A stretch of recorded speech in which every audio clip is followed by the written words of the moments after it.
All right, welcome into the Fit Parent Podcast. I'm Jeff Dalzell here with Amy, and this is round two. We had a little moment, Round 2. so this will be like intro version 2.0. But so Gonna be quickly, great. if you're watching on video, I am aware that my headphones are a little bit broken, and by a little bit, I mean they're functioning, but they are a little lopsided, and so it is on my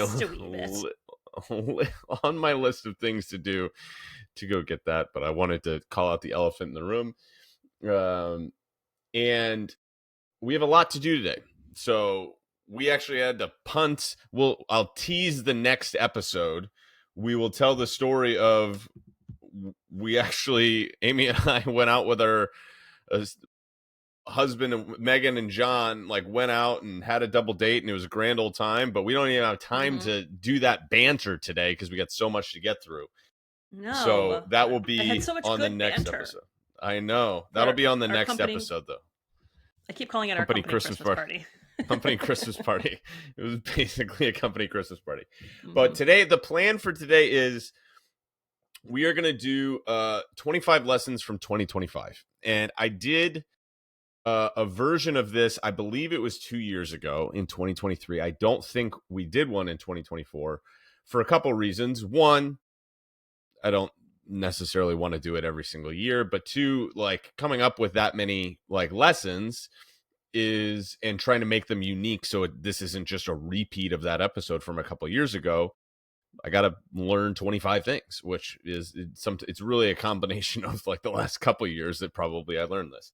Now, these are put together in some semblance of an order and are meant, at least in my head, to be sort of connected, interconnected. There are some of them that are lighthearted, though there are fewer that are lighthearted than the 2023 version. But a lot of them are linked together. And if you were to think about what are the the four main categories of my life are faith, family, fitness, and business is the last one that's not an F, if I can come, fiduciary, finances. I don't know. These are kind of more global truths that have areas where they show up in a lot, like they show up in all of these areas. And so you can kind of take them for whatever context matters most to you. I will obviously for this podcast lean a lot more on the parenting and the fitness side of things, but know that they kind of permeate a lot. And I'll try to tell some stories that kind of bring a lot of them. I will also say that there's not necessarily going to be a ton of unique ideas that we have not covered in the 50 podcast episodes that we've done this year or however many we've done, but consolidated in one place and then interwoven with other ideas to try to be as power-packed as possible. So, with that being said, you ready? I'm ready. A little sip and we're off to the races. I got my fidget tools. I'm ready. Ready to go. All right. First one, consistent imperfection trumps inconsistent perfection. Consistent imperfection trumps inconsistent perfection. And so success is 20% about what you do and 80% about how long you do it. We are in the volume game for a lot of this stuff in all areas. And I think oftentimes what keeps a lot of us paralyzed is chasing perfection, and chasing perfection often leads to inaction. And we become information gluttons where we're trying to figure out what is the best thing versus just doing something and figuring it out. This is like from the early stages of like doing the drop off and pickup schedule with the kids. If you remember back early days, it's like we just put something on paper, recognized that it wasn't going to work, but we just needed to kind of do it and then figure out as we did it what adjustments we need to make.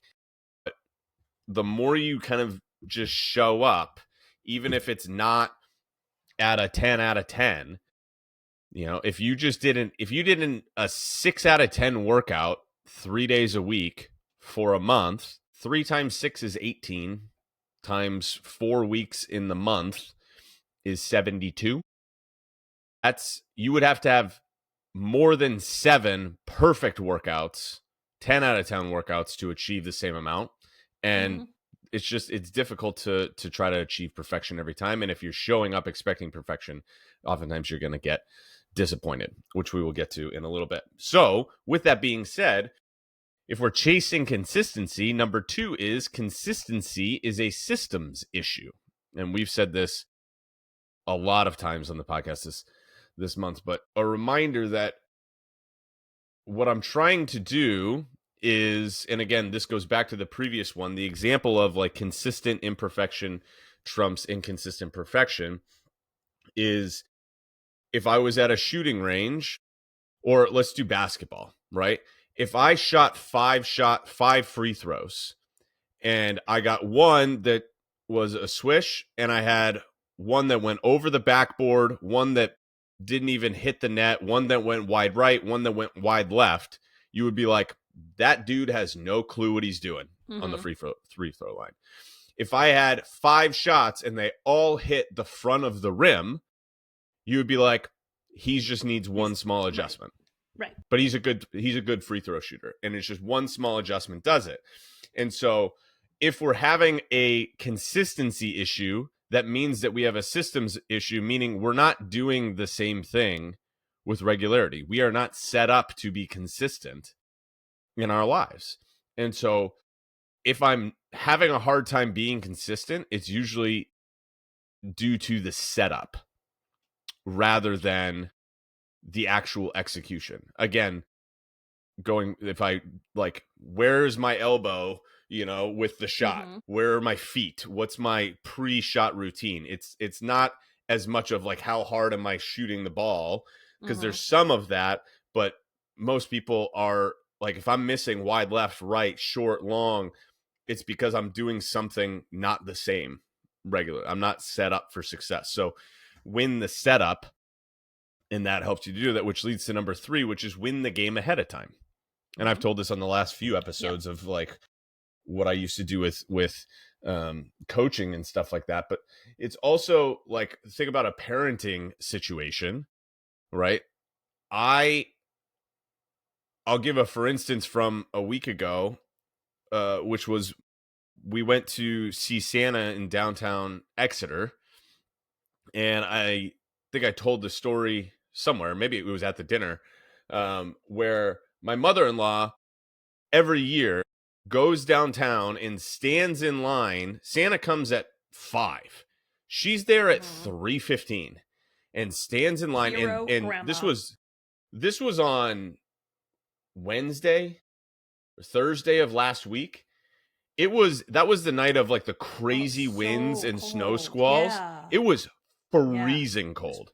And she was out there for an hour and a half, hour 45 before Santa even shows up. We come rolling in at like 4:59 with the kids, because that's like picturing all the families behind being like, all of the families, like the line is 100 yards long. It's 10 degrees, windy, snow, all of this, and we're second in line.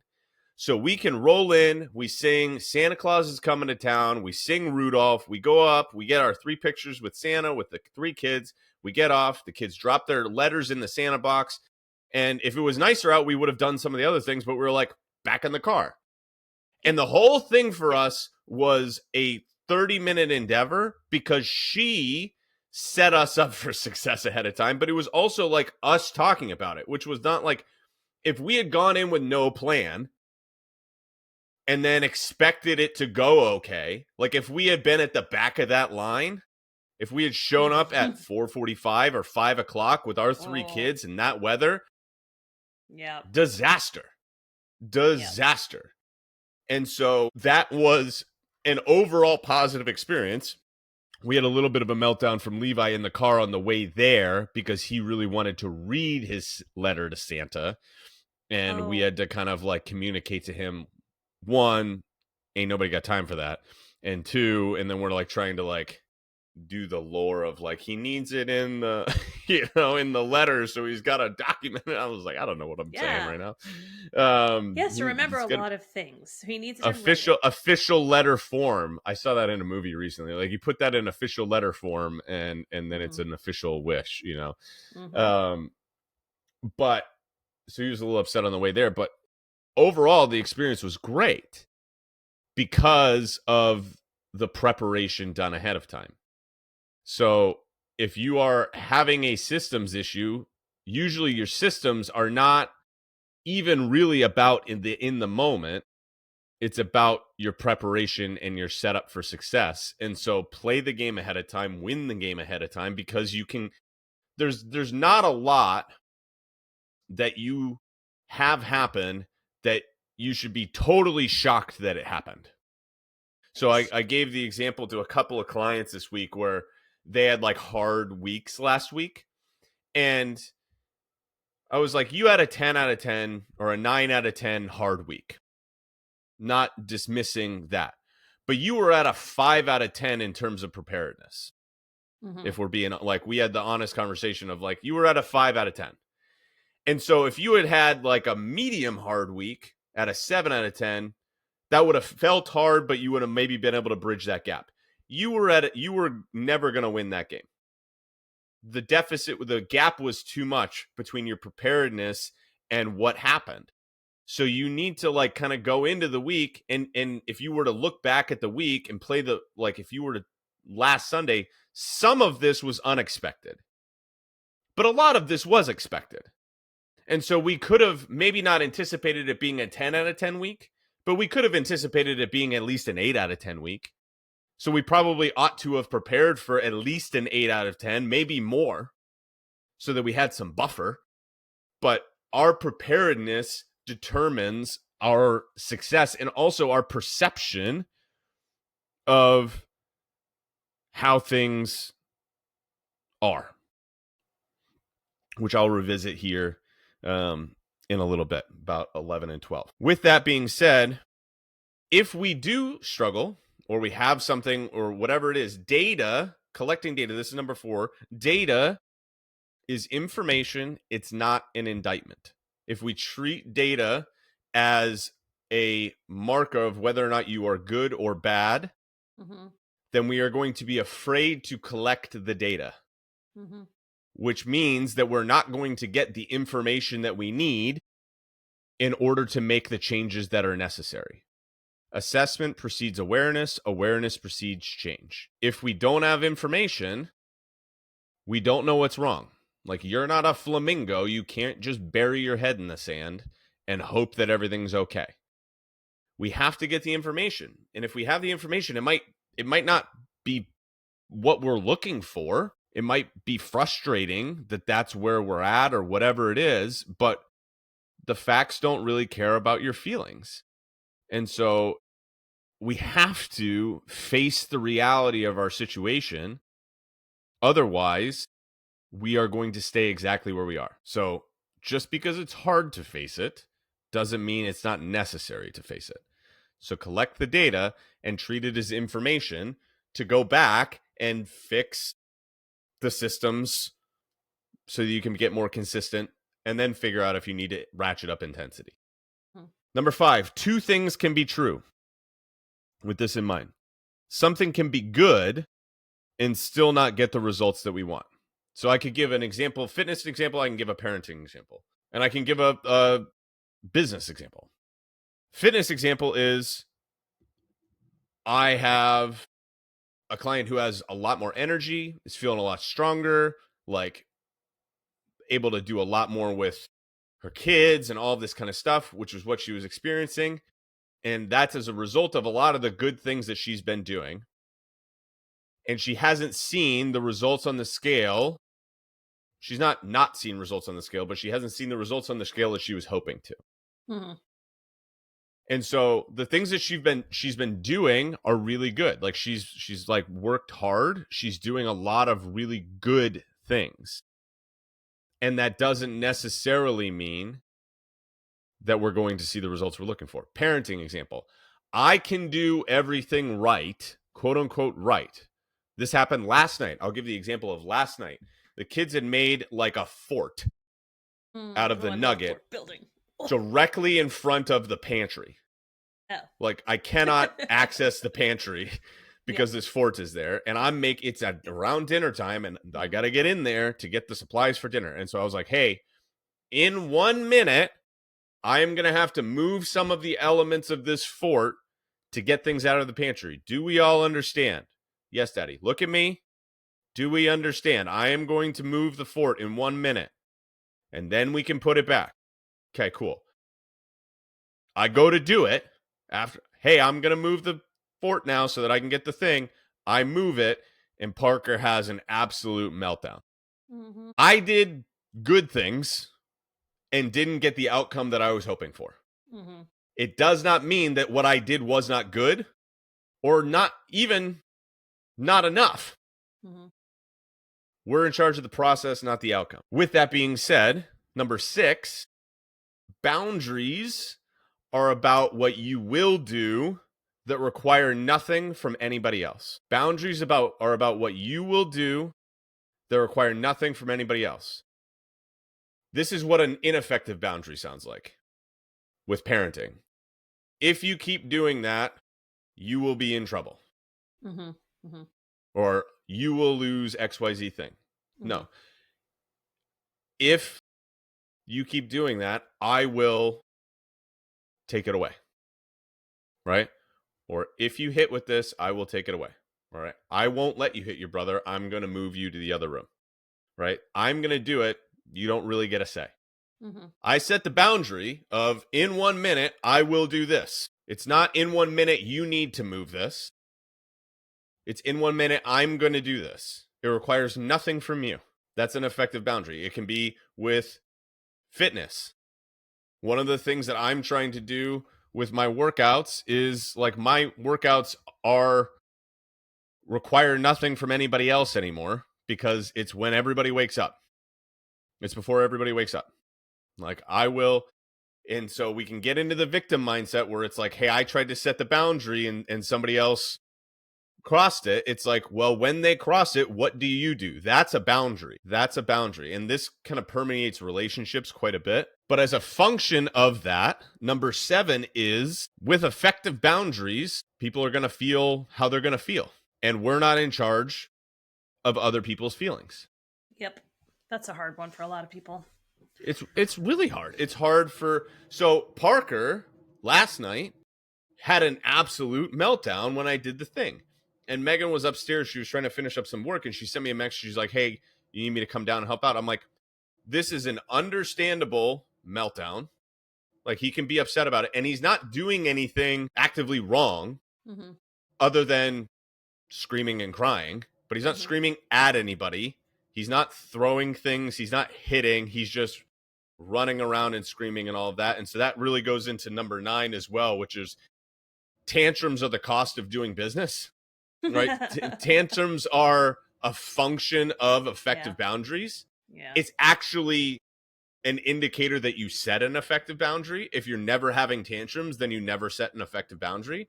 Right. But this is also true of adults because we're still kids. Yes. Right? We have the same feelings as kids, and it might not look the same way, but we will feel a certain way when boundaries are put in place. So this is something manages slightly differently. Sometimes not so much. Sometimes not. But you can set a boundary with yourself. It's like if I will, like the example of the number of yes meals or something like that in a week. Like I will have 3 yes meals and that's all I will have. And if I hit 3, then I will not go to another circumstance where there's opportunity.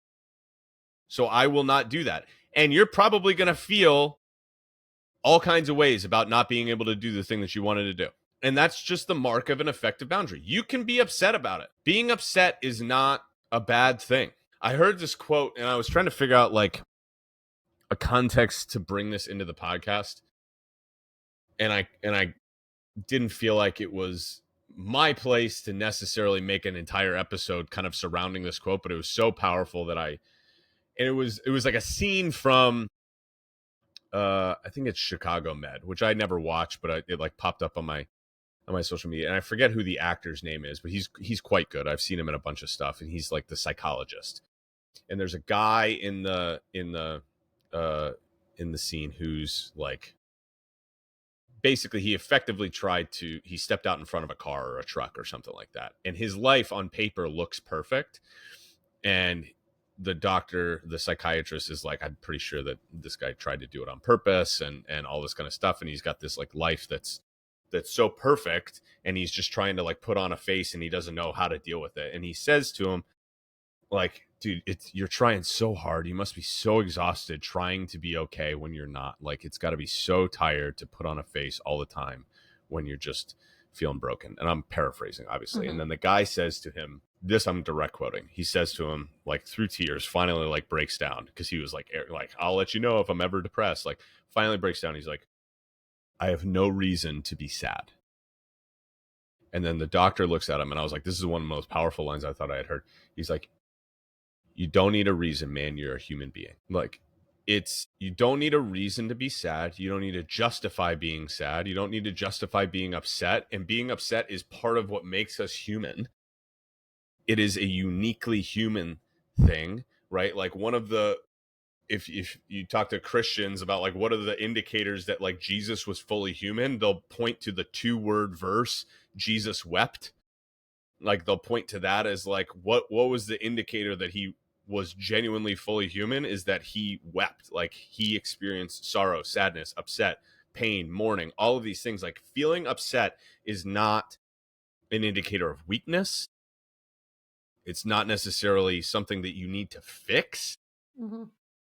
It is often a byproduct of something that is outside of your control happening, or within your control sometimes, but oftentimes it's something where it's like, I don't get to do the thing that I want to do, or I can't have the thing, or the person, or whatever it is, or it's being hurt by somebody else, or whatever it is. But we are not in charge of other people's feelings. And at the same time, when we feel a certain way, we're supposed to feel that way too. And we are still our children. And so a lot of the things that we look at them and we're like, why are you having such a meltdown over this thing? Like, it's the cost of doing business when we set effective boundaries. With that, there was, and I don't remember if I went into it on the pod, but I think I did. I think we did an entire episode around it. But there was a period of time where I heard this phrase and I really loved it, which is, entitlement is the lack of ability to deal with frustration. So that's number 10. Entitlement is the lack of ability to deal with frustration. And it's just, it's not like, we oftentimes think of entitlement as a like spoiled, arrogant, whatever it is. But it's the idea that we can't deal with not getting what we want when we want it. That's, and so, but I'll put this in a parenting spot where it's like, last night it was frustrating that, like, dude, I did everything friggin' right. Yeah.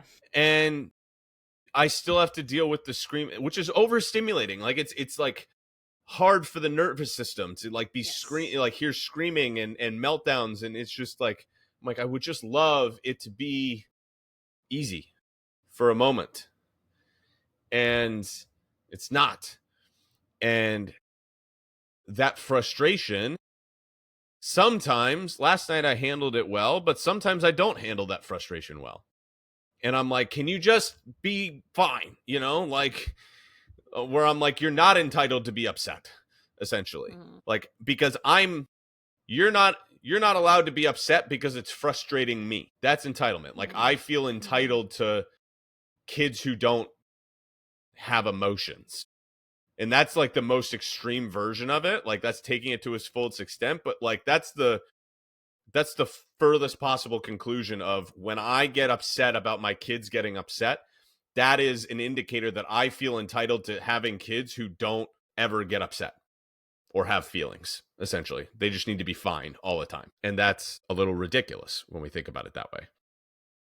I think from a fitness perspective, we can feel that way where it's like, listen, I feel like I did everything right and I'm not seeing the outcome that I'm looking for right now. This is the two things being true, and feeling like we deserve it. Like I should be seeing more results from the work that I'm doing without actually fully looking at it and being like, okay, you can feel frustrated that you're not seeing the results, but let's look in a little bit deeper and be like, am I actually seeing this? And is this information or is this an indictment? When it comes to business, I see this all the time where people are like, I feel like I'm doing everything right and I'm not seeing results. And I'm like, okay, like why are you entitled for people to pay you money? Why are you entitled to that? Like, I'm not saying that it's not frustrating that you're not making money, but like, you're not entitled to anything, And so it is, the lack of ability to deal with frustration is something I've had to look really, really hard in the mirror at, which is like, how do I increase my bandwidth for dealing with frustration? Because frustration comes and it's oftentimes not of our own doing. So with that, and so this was the piece that I was talking about there, which is most of our responses in the moment aren't determined in the moment. Most responses in the moment are not determined in the moment. So I don't want to keep picking on Parker. Let me see if I can find another example. But it's just an easy one that's top of mind. But like Charlotte, I forget what, I don't want to even pick on the kids, but I'll just do it. But like Charlotte was just doing, she like wouldn't stand still for like me to brush her hair sort of thing. She was just like being silly and like wanted to like move around. And I'm like, can you just take me 6 seconds to brush your hair? Can you just stand still? And then she's like, this hurts because and then I'm like, stop moving, stop moving. Yeah. And then she gets upset because of that. But it's like, there are a lot of times where that's the case, what she's doing, where I have more patience for it. And that's like, as a parent, it's really kind of jarring for them when the response is disproportionate to the action, right? And it can be the same thing as a coach. It can be the same thing as a person where it's like, oh my gosh, like this is a disproportionate response to the input. The kid or the player doesn't know what you're coming into it with, like at what level you're coming into it. Well, and I'll give you another example from a fitness perspective. I've had people who have stepped on the scale and the scale was down a pound, but they were, and this goes to the next one, which is number 12, which is unmet expectations are the root of most conflict.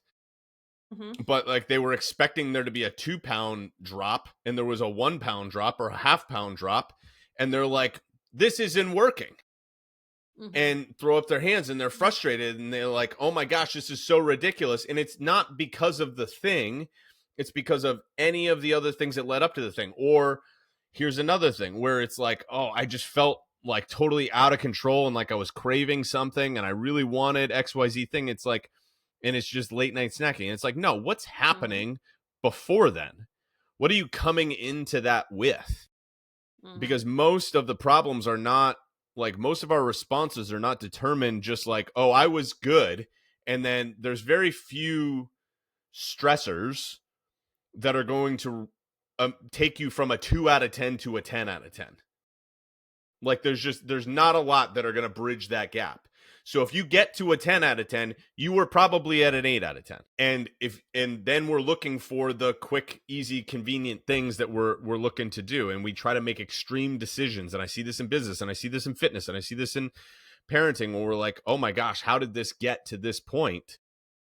And it got to that point not because of one thing. It went because things were left undealt with, unsaid, unspoken, uncommunicated, or undealt with. And so we're in the spot now where I'm at an 8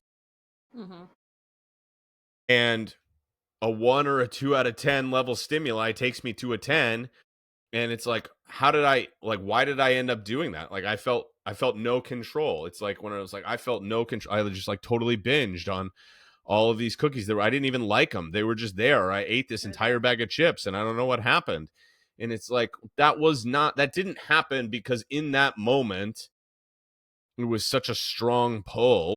It was because of that. And so then you go into, why do we oftentimes end up there? It's because of unmet expectation. And this comes back to systems and all this kind of stuff, is having realistic expectations and winning the game ahead of time, but also like communication, expectations, 100%. Like the only times that I've had client relationships that have not gone well have been when one or both of us are having unmet expectations. And I can tell you right now, I'll be straight. There is at least one of my clients right now, I'll just say at least one, where I'm like, this is probably not going to last super long. And I'm trying to insert it, but like I've seen it relatively early where I'm like, I have expectations in terms of communication that are not getting met. Mm-hmm. And so what ends up happening, and then there's probably some unspoken expectations on her end that are not coming back, or on his end is another one that like is not coming back. And so at some point there's going to feel a sense of like, oh, this isn't what I thought it would be, or this isn't getting me what I want, or whatever it is. And it's just because expectations weren't met. Expectations in terms of like my expectation for my daughter to stand still while I brush her hair. And this again comes back to the idea of entitlement and the lack of ability to deal with frustration. But also, most of our frustration comes from the fact that we have an expectation of what things should be. Mm-hmm. And when things don't live up to that expectation, we are frustrated. Frustrated. And it's understandable that we're frustrated. Mm-hmm. And so there's two sides. We attack this from two sides. We attack it from increasing our bandwidth or a capability to deal with frustration, but we also reduce our frustration by having realistic expectations and communicating those expectations with the people that need to be communicated with. So with that in mind, number 13 is, if something matters to you, you'll spend time and money on it. Yes, you will. So again, unrealistic expectations often come from people who have not spent time or money on something and are expecting the results from somebody who spends time or money on it. As an example, adult relationships require intentionality. Yes. We have kids, we got jobs, we got all kinds of stuff. Like if we're not intentionally taking the time to do it, I have friendships who nothing has happened, but I'm like, I haven't talked to them in 2 years about anything of consequence, and I've barely talked to them in that period of time. And it's just because it wasn't intentional on one side or the other side. And so if you want something, it's your watch and your wallet, like your calendar and your bank account, you have to do it on purpose. We do not get to accidentally live our lives anymore. We are not college students. Ugh, We're just not. miss those days. With that, though, if something matters to you and you want to succeed at it, you spend time and money on it, but success looks different for different people. More is not always better. Better is better. And so comes back to, what is your fit life? What is your rich life if we're talking about money? And I'll give like the easiest example of this from this year for me is like going viral. I had 2 posts. So I have been posting consistently on social media for 5 years. Out of those 5 years, I've done somewhere in the realm of, let me check the exact number as of today that I do this. I have done 980 posts. Nearly 1,000 posts I've done on social media. I had one that went uber duper viral, which was the Dads Aren't Babysitters. And I think that's over 8 million views at this point. And it got stitched by a gajillion people. Mark Driscoll did it, and his has 4 million views. Translated into a bunch of different countries, just had life of its own. And I have another one that has over 2 million views, which is the jiggle in my arm and hey, muscle jiggles too.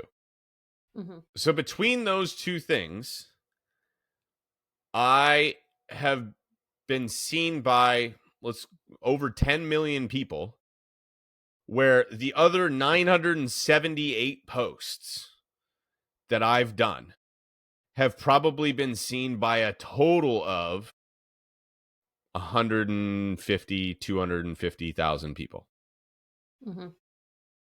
So we are 40 times more people have viewed those two posts than that. Followers have increased by 11,000 almost since then. I had less than 1,900. I'm at 12.7. And a lot of people will be like, wow, that's awesome. Like, good for you. And I'm not saying it's all bad by any stretch of the imagination, but has asked me if my business has dramatically changed as a result of that. No, it has not. No. Is my life dramatically changed as a result of that? No, it has not. Success doesn't look the same for everybody. It doesn't necessarily mean having more money or more followers or more views. It doesn't necessarily mean having, being leaner, losing more weight, being stronger. It doesn't necessarily mean having kids or not having kids or any of these things. Like, more doesn't always mean better. It doesn't have to look a certain way. Like, we get to define what success looks like. And so define what success looks like, and then everything you do is in service of that. I coach people whose businesses make significantly more money than me on their business. And they come to me for help to grow a business that in sometimes makes 3-4 times what mine makes. And I'm able to help them because more isn't always better. Better is better. Mm. All right, we're a little over halfway through. How we doing? Good. Just watching the sun start to take over the room. Yeah. Like, So with that being said, number 15 is you might not want what you think you want. mm-hmm. And so Yep. You might look at somebody who's like ripped to shreds and be like, I want abs. And it's like, well, you might, but that person probably doesn't get to enjoy food. enjoy as much as they like. You can have abs and enjoy some of your favorite things, but like not to the extent that you want to. They might be in the gym a lot more than you do. They might not work as much or make as much money as you. Like, there's a cost to everything. And so the thing that you think that you want might not be what you actually want. I'll give an example with parenting that I've had to wrestle with. Like the idea of like, I want well-behaved kids. And in some senses I do, but more I want like emotional kids who are able to emotionally regulate. But like the idea that my kids feel safe to express their feelings with us is like, I'm like, if I'm like, oh, I don't want Parker to have a meltdown when he's upset, I want him to just be like, okay, Dad, and just be fine. At some point, that's going to be something he's got to deal with. Like, he has to be able to get upset and express that he's upset. Like, it's part of growing up. Like, if otherwise you get just walked over. And so he has to learn, like, you might not want what you think you want. There's a cost to everything. So with that in mind, number 16 is when you get into those spots, somebody's always going to have an opinion. I was looking back through my posts for the year as I prepped for this, and there was a thing over the summer. There was a photo of Patrick Mahomes at the beach with his family. And he had, a little bit of body fat around his midsection. Because it's summer. Well, but it's also he's not training this hard. Well, but even if he was, honestly, I think that's probably how he looks on a football field, because that dude gets hit by 250-pound blocks of muscle who's are paid millions of dollars to try to hurt him. Like, it's not a bad idea for him to have a little bit of cushion around, his vital organs as a father of 3. But the idea, this guy spends millions of dollars every year on his body. The idea that he's not doing, and there was an article from a Kansas City radio person who was like, just like hit, eat a vegetable or something like that. He was basically calling him lazy and like, stop being so lazy. Somebody's always going to have an opinion. That dude had won 2 of the last 3 Super Bowls, been to 3 straight, and 4 of the last 5, was inarguably one of the top 4 people to ever do it in the history of the world. And some jamoke who's the 5th best person to talk on the radio about sports in the small town market of Kansas City is going to be out there being like, you're lazy. Mm-hmm. You're not doing enough. Somebody's always going to have an opinion. When I went viral, I had the guys on there like, look who's on here lying for clout. You know, I have people still commenting on that on the dads for babysitter. I have the one on the arms. It's like when I wiggle my arm, I say, and then I flex my tricep and I say muscle jiggles too. And they're like, that's not muscle, dude. And I'm like, did you watch the end of the 7-second video where I flexed and there's really not a lot of body fat kicking around there? Mm-hmm. And it's not for my own arrogance. It's like, dude, come on now. Like, somebody's always going to have an opinion. Somebody's always going to have an opinion about how to parent your kids. Somebody's always going to have an opinion about your business. If you're working a lot to make a lot of money, somebody's going to say you should be more home with your kids. If you're home with your kids, somebody should say you should make more money. If you're have a little bit more body fat, somebody should say you should be leaner. If you're too lean, somebody's going to say eat a sandwich. Like, somebody's always going to have an opinion. Mm-hmm. So we go back to success doesn't look the same for everybody. You get to choose. Now, once you choose, don't be upset about the cost of the choice that you made. Mm-hmm. Okay? But you get to choose and know that there will be a cost. And some people are going to point it out because people suck sometimes. They do. So, and this is why I was like, you might not want what you think you want, because I went viral and I found the dregs of the internet when I went viral. Yeah. Chase alignment over discipline. That's number 17. Chase alignment over discipline. Meaning, a lot of times, again, there was another video of a guy who was like, if you have fat on your body, it's because you're choosing to have fat on your body. Like, just discipline yourself enough to do it. And it's like, no. Remember, we've weaponized discipline. Right. The idea that I'm just going to will myself, I'm going to have a big enough why, and that's going to be I'm going to just make it happen. That's very intense face. I'm going to do it. And you also just look like Levi a little bit, so yeah, I'm not gonna like, discipline becomes easier when it's aligned with what it is that I'm trying to do. If I'm trying to put a square peg in a round hole, it's going to require entirely willpower for me to force myself to do the thing that I don't want to do. And then it's going to feel like discipline. And at some point, that's going to run out. Mm-hmm. So chase alignment first. Is the actions that I'm attempting to do in alignment with who I'm trying to be, with what I'm trying to have?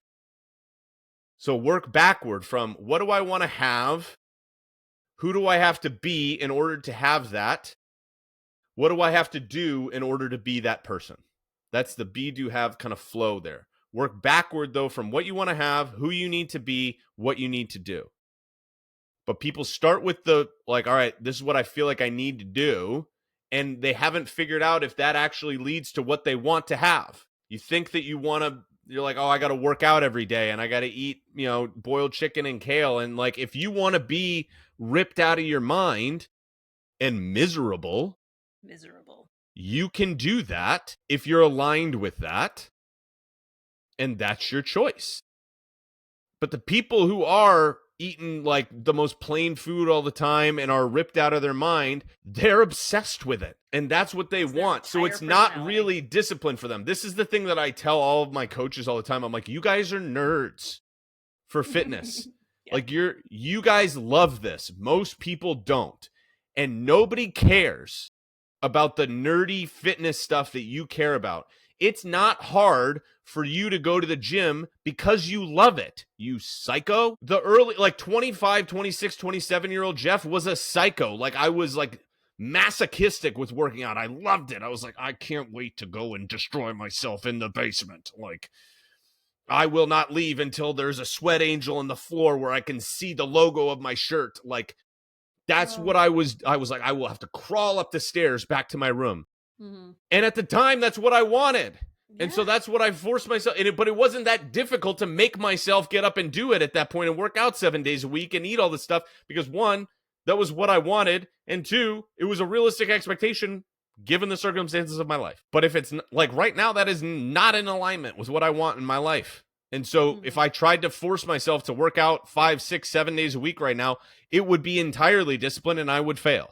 Because it's not in alignment with who I want to be. Like, I don't want to do it in 10 years. I don't want to do it in a year from now. I don't want to do it in 6 months from now. So trying to force myself to do it right now is going to set me up for failure. Number 18, look for actions that have a disproportionate result to their effort. This is leading behaviors. Okay. How do I win the game ahead of time? How do I set myself up for success? How do I make consistency? Like, what's something that I can do that has a disproportionate effect on it? So the example that I gave back with leading behaviors that I give with everybody is like, if you want to wake up early in the morning to work out, don't hack the morning. Work backward in the cogs to the thing that you can do that's going to make waking up in the morning easier.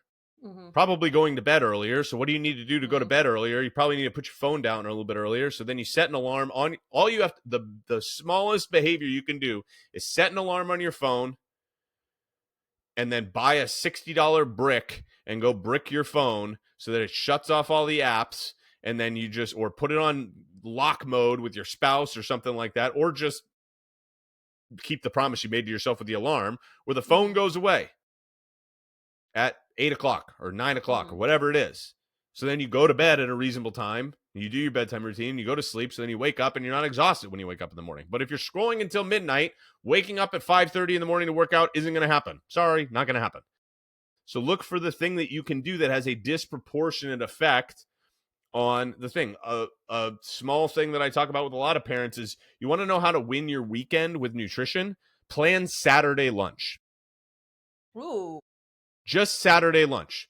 Because Friday night could be whatever it is, but like you're gonna do the breakfast is, but like what are your, like you've exhausted all of your meal planning for the week, and then you kind of running around on Saturday. You don't have a plan for lunch on Saturday, so you kind of cobble something together, and then you feel like screw it, so then you don't have a plan for dinner on Saturday night, and then Sunday lunch, and then it's like, all right, there goes the whole weekend. Win the weekend by winning Saturday lunch. So plan Saturday lunch on like Thursday. And go to the grocery store and get the supplies for Saturday lunch. And then if you're planning Saturday lunch, you're probably going to figure out Saturday dinner, Sunday lunch, or whatever it is. And you can make double up or whatever it is. Like make a big meal on Friday night, as a for instance. Like make a meal on Friday night that has enough for lunch on Saturday and Sunday. You've basically won your weekend by making one meal. Mm-hmm. So what is a disproportionate thing that, and these aren't hacks, this is a leading behavior. It's something that I can do that has a disproportionate result. Hours, days, weeks later. Find those things that are lower barrier to entry that have a big upside versus just reacting to the things in the moment. If you don't, though, and things don't go the way that you planned, remember that number 19, you are not a failure because you failed. You're only a failure if you never start again. Mm-hmm. I love that one. You've said that one before. I love that one.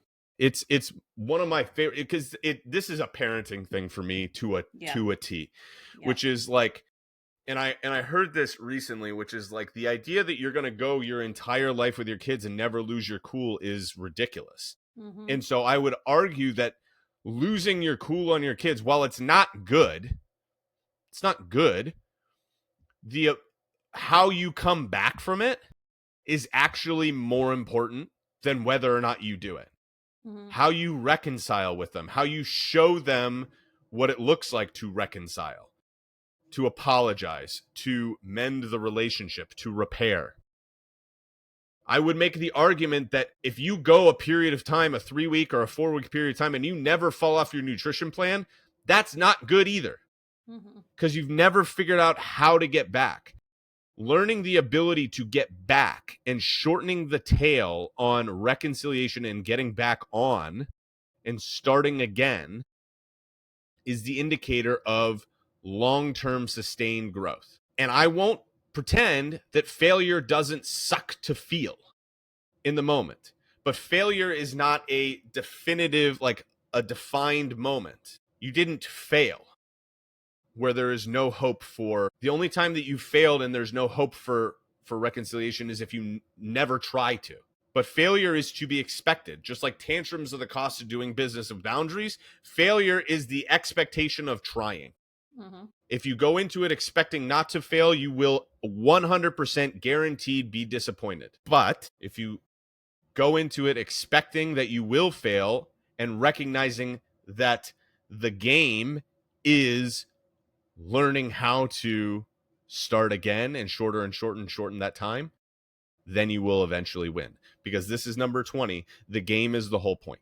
This was something that Levi told me a while ago, where he was playing and he was trying to, he was like putting something together, and we like we finished, and he was like disappointed because we finished, and he was like, no, I want to keep playing. I was like, well, we finished, bud. He's like, Daddy, I want to keep, like, I want to just keep playing. Like, can we keep, what if we change it? And like, they're constantly changing the rules. Like, what if we do this? What if we do that? Because they recognize that playing is the whole point. Winning is not the point. Playing is the point. So when we get out of the idea that we are going to win, we are going to arrive, we are going to complete it. When we get away from that, that's when we start to win, because we don't get to win. Like, you stop when you're dead.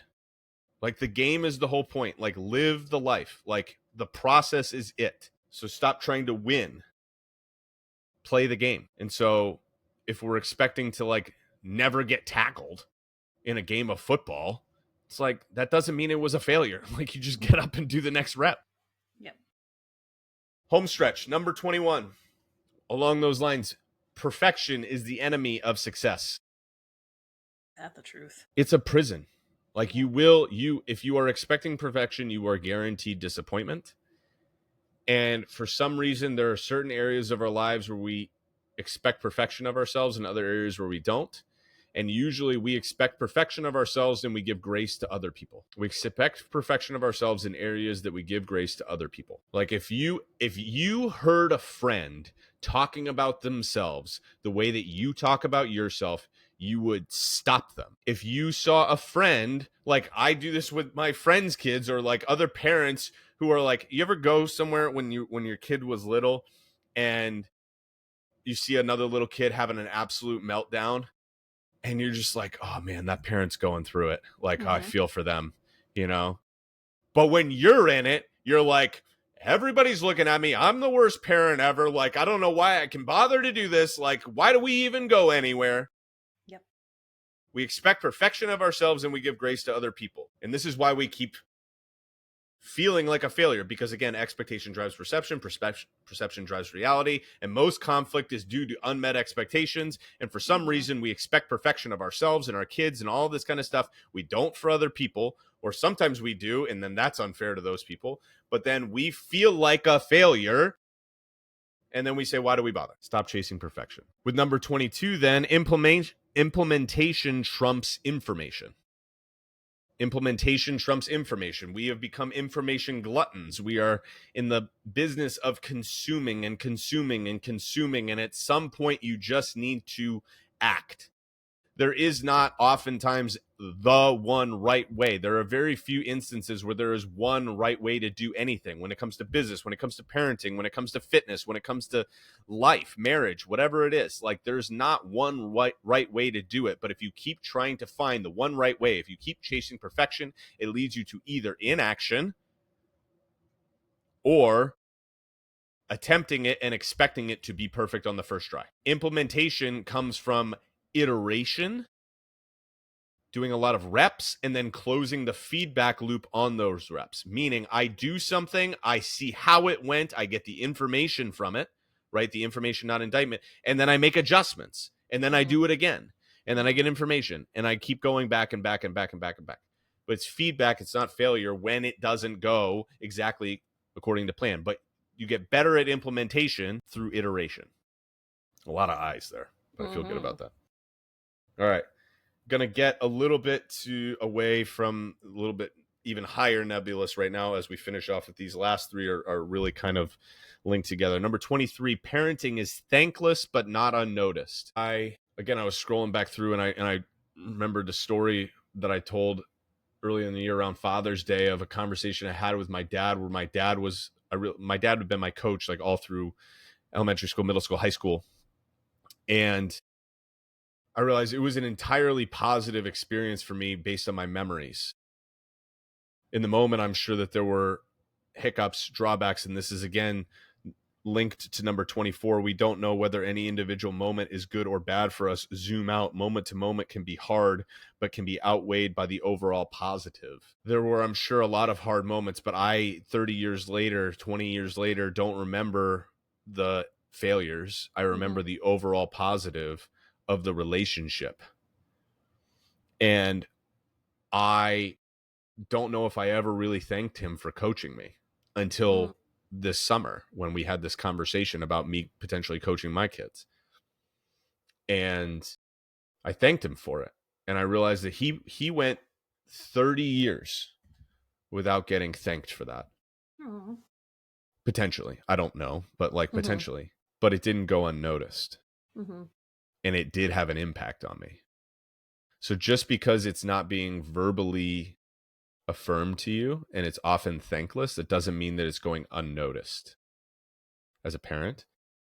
And zoom out with those hard moments that oftentimes in the moment we can think are really, really bad or not what we're hoping they could be, tantrum, meltdown, whatever it is, or hey, the scale spiked up or business took a dip or whatever it is. We don't know whether that's good or bad until we zoom out. Did I do a bonus one here? Did I count wrong? I Hang think on. you have one more. You did 23 and 24 together. Okay. Well, then I guess I have 26 things, but I guess I'm going to do 25 and then 26 is going to be kind of part of 25. So number 25 is this. Every man reaps what he sows. Just keep swimming. Okay. What you do leads to what you get. So don't be surprised by the work that if the work that you don't do doesn't, leads to results that you don't get. That wasn't how I normally say that, but I stumbled over that. Don't be surprised by the results you don't get from the work you don't do. That's And don't be surprised by the results you do get from the things that you do decide to do. Like, well, if it isn't the consequences of my own actions. So continue to sow things that you want to reap down the line. A global truth that I have tried to live by is a really easy way to make decisions in your life is make decisions that future you will be proud of and thankful for. So in the moment, when it feels hard, we just keep swimming. Hopefully, there was at least a nugget or two in there for you. And again, I don't think that there was anything brand new, but hopefully this was useful for I people to always maybe like have having it them all in one one place. in one Yeah, I place. always like that. Little Jeff manifesto. It's at least a good exercise for me to think through what it looks like. Well, as this comes out, it'll be near the end of 2025, but not quite all the way at the end. So I hope you have a great holiday season. And be on the lookout. Next week, we're going to talk about tactically how you kind of get going. And then the following week, we'll talk about how to set your goals for the new year. So those are our next two episodes.